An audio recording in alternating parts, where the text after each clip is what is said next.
8 марта сего года прошел парад на центральном площади Алато.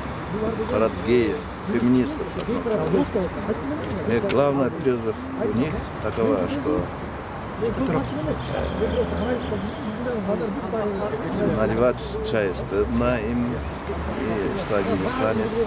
У них бабушка терпела, мама терпела, а они, вот это вот, те, кто выходит на парад, они не могут терпеть. Но непонятно, что они не могут терпеть. Если у них ориентация другое направление, пусть они делают это в другом месте, а не общество, не давит общество. Это меньшинство.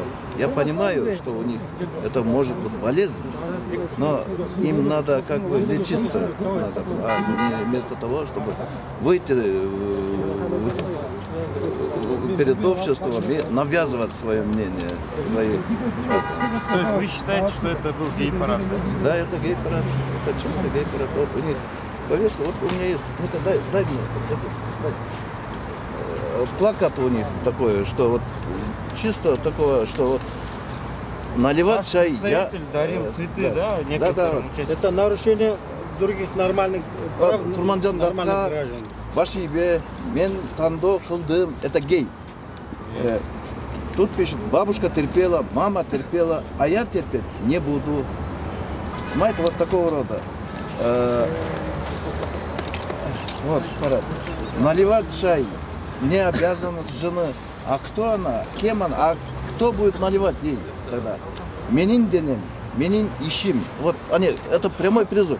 Менин денем, менин ищим. Что это значит? Вот вы понимаете, что это значит? Менин денем. Горжусь, что я транс. Вот, ну хорошо, если все общество будет трансом, что будут тогда с государством, с обществом? И вот нам поступило сведения о том, что вот это вот люди, большинство люди, которые участвовали на параде, они приезжали с Украины, с Казахстана. Где-то процентов 70-80 это не наши граждане. А руководил, вывел этот парад, вот это вот наши НПОшники. НПОшники. Ну, это надо выяснить, поэтому подали заявление в Генеральную прокуратуру. Надо выяснить.